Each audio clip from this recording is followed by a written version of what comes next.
Either get a job or get out. I'm sick of supporting a woman like you." My husband's words cut deep, triggering something inside me that snapped. Why should I endure the condescension of a man who belittles others to elevate his own sense of superiority? I'm better off without someone like him.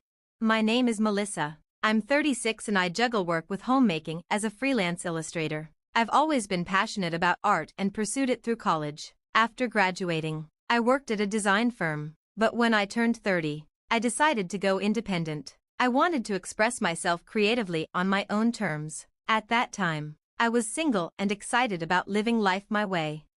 Then I met my husband, Daniel, through a mutual friend. We hit it off and decided to marry, registering our union a year later. Daniel's job as a salesman required him to travel extensively, which meant he worked long hours. He asked me to become a housewife, so I put my illustration career on hold. I was happy to manage the home while he was away, believing that we should support each other as a married couple. I thought I could return to my art career later and continue my studies in the meantime.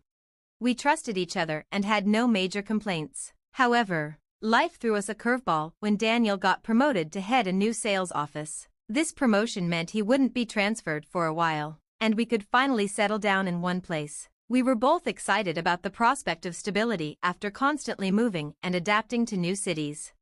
But the transition wasn't as smooth as I had hoped. Daniel was still overwhelmed with work, managing the new office and launching additional branches. On top of that, the cost of living in our new city was significantly higher than we anticipated. While Daniel's salary could cover our basic expenses, it left us living paycheck to paycheck, with no company housing assistance to fall back on.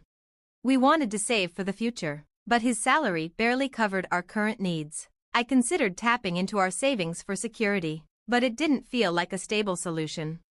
I asked my husband if it would be okay for me to work, as long as I managed the house well. He seemed unsure but eventually agreed, though he emphasized that I needed to keep up with the household chores. His response felt a bit off, but I figured he was just adjusting to the changes. I was excited to start my new job after all these years.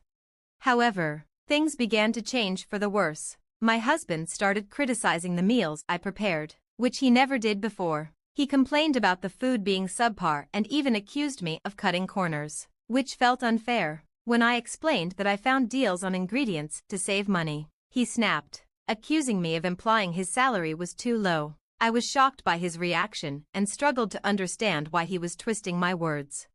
He yelled at me, saying I was ruining things by working instead of focusing on housework. I wanted to argue back but decided against it, thinking he must be stressed from his new responsibilities. I apologized, hoping he was just tired and would calm down.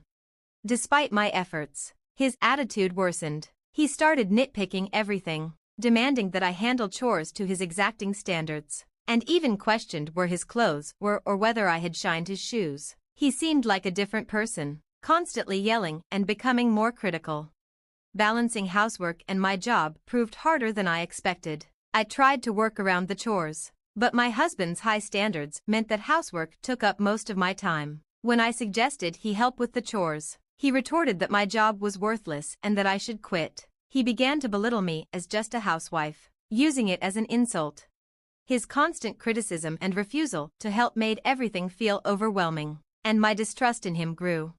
Even though I was working, I was still treated like a housewife. I didn't understand his logic. My pay was low, but that was because he kept interrupting me, making it hard to get more work done. Frustrated, I decided to focus more on my job and do fewer chores.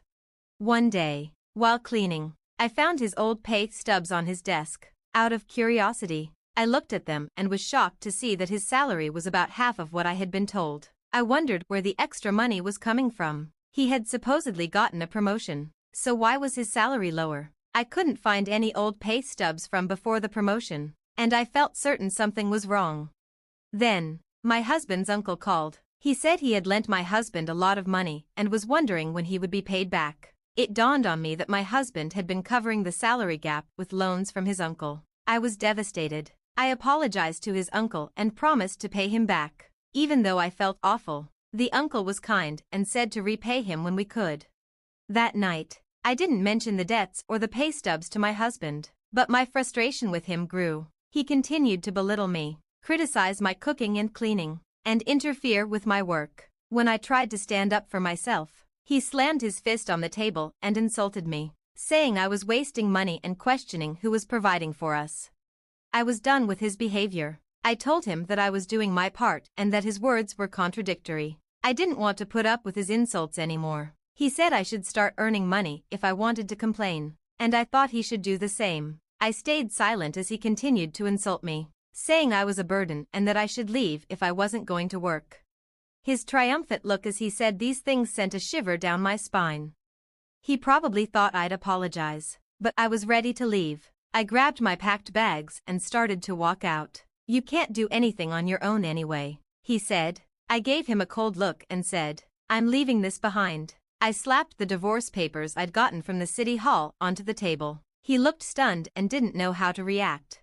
I told him, "Make sure you fill these out and send them soon," then left for my parents' house. I had already told them what was happening, and they welcomed me with open arms. My parents were upset about his attitude, the low income, and the debt. They strongly advised me to get a divorce, which I intended to do.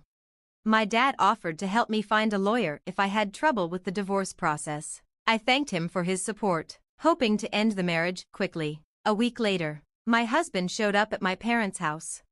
"Did you fill out the divorce papers?" I asked. He looked nervous and said, "I'm sorry, please reconsider the divorce." I was surprised by his sudden change in attitude. Although my parents were skeptical, they agreed to let him in to talk. It turned out that his promotion was a lie. He had actually been demoted to a less important job and his salary had dropped as a result. He wasn't good at his job and had been shuffled around due to poor performance. Now, he was stuck in a low-ranking position with little chance for advancement.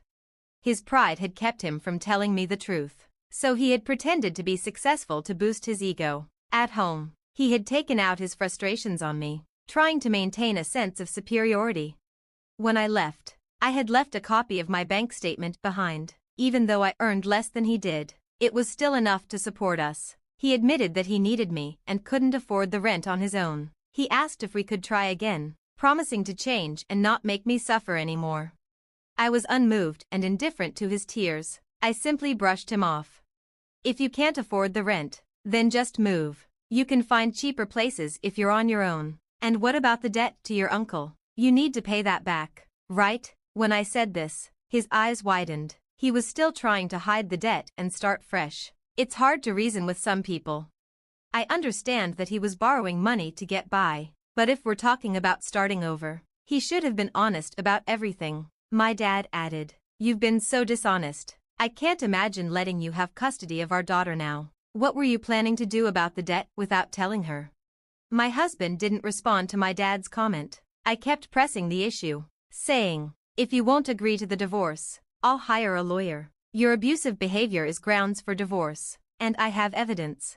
He seemed to give up and took the divorce papers out of his bag. "I've really messed up beyond repair. It's too late now. We're strangers," he said. I took the papers and we split the small amount of savings we had. We moved out of our apartment, and I heard he quit his job. Apparently, news of our divorce made his already difficult work situation even worse. He said he was paying back his uncle slowly and working part-time. After the divorce, he reached out several times, asking to reconcile and saying he realized I was the only one who had been on his side. His constant pleas made me uncomfortable, so I changed my phone number. If he had set aside his pride and been honest, maybe things could have been different, but I couldn't forgive his abusive behavior, and the love had faded long ago. I walked away and focused on my career as an illustrator. I'm busy, but every day feels fulfilling. I looked out the window from my computer, thinking about how that moment of courage had changed my life. I'm living my one and only life to the fullest, with no regrets.